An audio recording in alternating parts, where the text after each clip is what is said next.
आपने अक्सर सुना होगा लोगों के मुंह से जब वो कहते हैं कि हमारी नस ब्लॉक हो गई थी तो डॉक्टर ने सजेस्ट किया आप स्टंट डलवा दो या ऑपरेशन करवा दो, लेकिन फिर वही दिक्कत हुई 6 महीने बाद, साल भर बाद या 1 डेढ़ साल बाद में फिर से ब्लॉकेज हो गया और फिर से ऑपरेशन कराना पड़ा।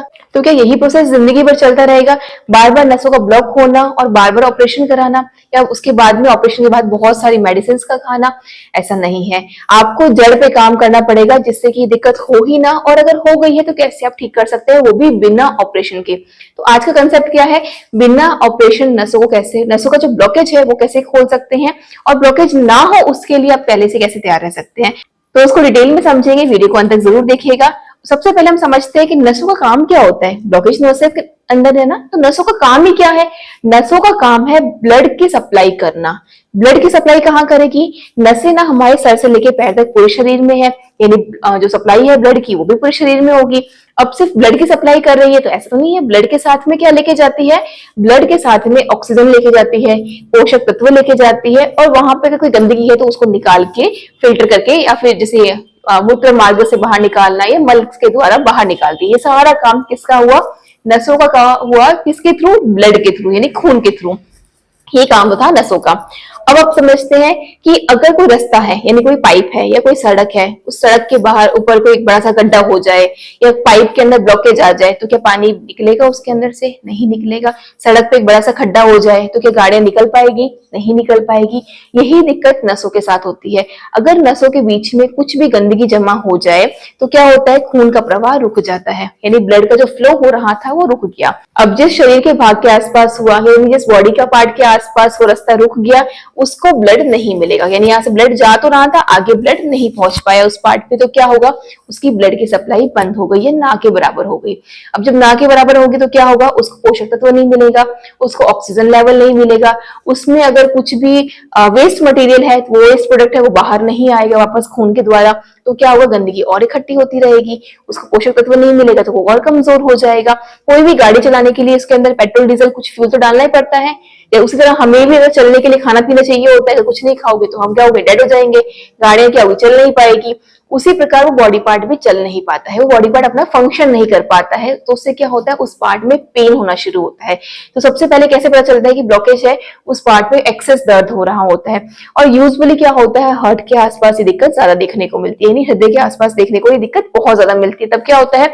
सीने में बहुत तेज दर्द होता है, आप ज्यादा चल फिर नहीं पाते हैं, थोड़ा सा वेट उठाते हैं, बहुत एक्सेस पेन होता है कि एक बार बैठना पड़ता है। कई बार पेशेंट को साइलेंट अटैक भी आ जाते हैं इसकी वजह से। तो ये सब चीजें क्यों हुई? अभी गंदगी ही जमा क्यों हुई, पहले उसको समझते हैं।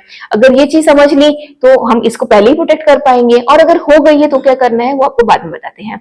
गंदगी जमा की हुई, गंदगी जमा हुई आपकी खराब लाइफस्टाइल की वजह से, आपने जो गलत भोजन किया उसकी वजह से, आसपास इतना पोल्यूशन है उसकी वजह से, या फिर जो स्मोकर्स है, अल्कोहल पीते हैं, बीड़ी सिगरेट पीते हैं, और जो स्मोकर्स बेचारे नहीं है, पैसे स्मोकर्स है जो पास में बैठे थे सिर्फ उनके आसपास में। आजकल हुक्का भी बहुत ट्रेंड में है ना, हुक्का का धुआं जो जा रहा है होटल में, बहुत कॉमन कर दिया है, कॉमन एरिया में बैठ के आप पी सकते हैं। वो उनके आसपास बेचारे जो नॉर्मल पब्लिक बैठी है उसका धुआं वो अंदर तो इनहेल करेगी, वो तो कंट्रोल नहीं कर सकते ना कि कहीं से धुआं जा रहा है, हम अंदर नहीं सांस नहीं लेंगे, तो वो कहीं ना कहीं बॉडी के अंदर जा रहा है, उसकी वजह से भी नर्व्स ब्लॉक होती है। अब इसके साथ साथ में क्या होता है? डॉक्टर्स ना आपको सजेस्ट करते हैं कि आप है ना तेल घी चिकनाहट वाली चीजें बंद कर दो, ऐसा कहते हैं।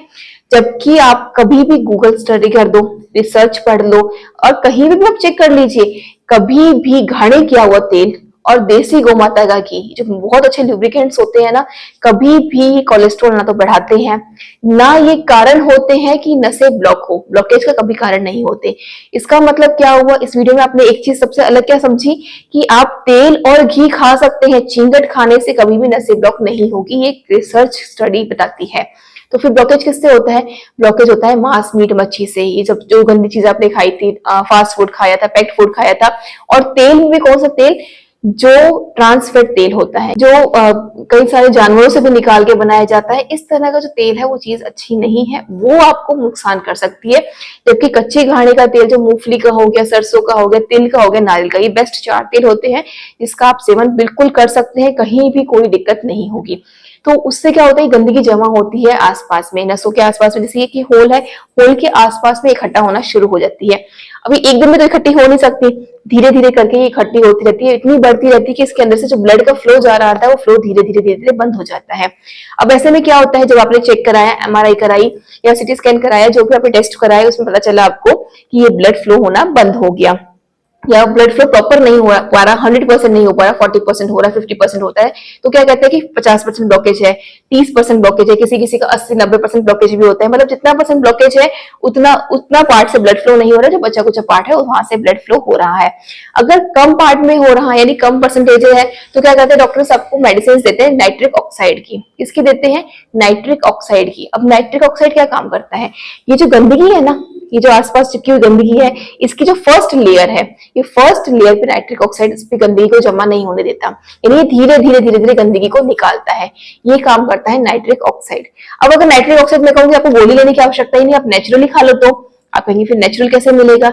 नेचुरल नाइट्रिक ऑक्साइड सबसे अच्छा मिलता है प्लांट बेस्ड डाइट में। प्लांट बेस्ड डाइट में जो पेड़ पौधे से मिल रहे हैं, जो कच्ची वनस्पतियां मिल रही हैं, जो कच्ची साग सब्जियां हैं, जो हरी पत्तेदार सब्जियां हैं, इन सब में नाइट्रिक ऑक्साइड की मात्रा बहुत अच्छी होती है। आप इन सब का सेवन करोगे ना, तो ये जो आसपास ब्लड वेसल्स है ना, ये अपने आप को गंदा होने ही नहीं देंगे, ये अपने आप को खुद ही फिल्टर करते रहेंगे, खुद ही साफ सफाई करते रहेंगे, खुद ही क्लीन होते रहेंगे।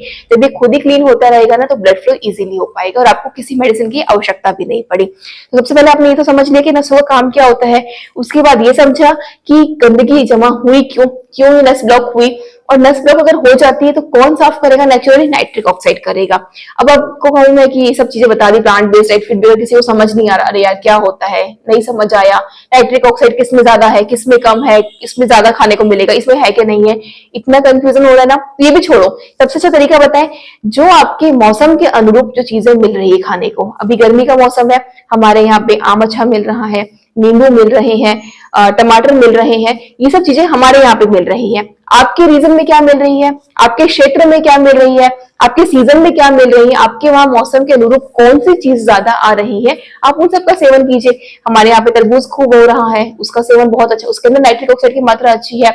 अगर आप पहाड़ी क्षेत्र में है, वहां पे एप्पल मिलते हैं खूब, यहाँ पे इतने नहीं मिलते, तो जो जिस क्षेत्र के हो, आप जिस भी जगह के हैं, वहां पे जो भी आपके आसपास में वनस्पतियां हैं, साग सब्जियां मिल रही हैं, फल फ्रूट्स मिल रहे हैं, उनका सेवन अधिक से अधिक कीजिए। उनके अंदर नाइट्रिक ऑक्साइड की मात्रा होती ही होती है, कम हो चाहे ज्यादा हो, मिल तो रहा है, बॉडी में जा तो रहा है, तो क्लींजिंग का प्रोसेस अपने आप शुरू कर देगा।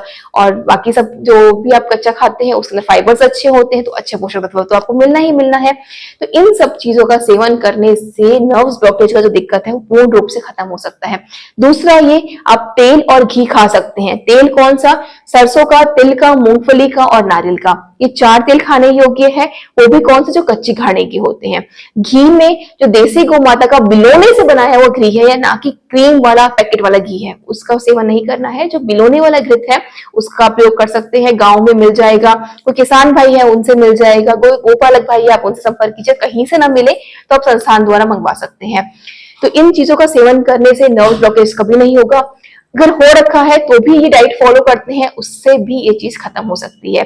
तो आशा करती हूँ कि आपको ये कंसेप्ट समझ आया होगा। इसके बाद में कभी भी आपको स्टंट ऑपरेशन की आवश्यकता नहीं होगी, क्योंकि उसके बाद में आपका बीपी का इश्यू रहेगा, कभी कुछ दिक्कत ही रहेगी। खूब सारी टैबलेट्स खाना, खूब सारी मेडिसिन खाना, इन सब का सेवन करना पड़ता है। तो इन सब से बचने के लिए सबसे अच्छा एक ही ऑप्शन है कि अच्छा भोजन कीजिए, कच्चा भोजन कीजिए, और जितना आप अपने रीजन का और सीजन का खाते हैं उतना ही आप हेल्दी रह पाएंगे। तो इसी के साथ वीडियो को अंत करते हुए धन्यवाद दोस्तों। जय गौ माता, वंदे मातरम।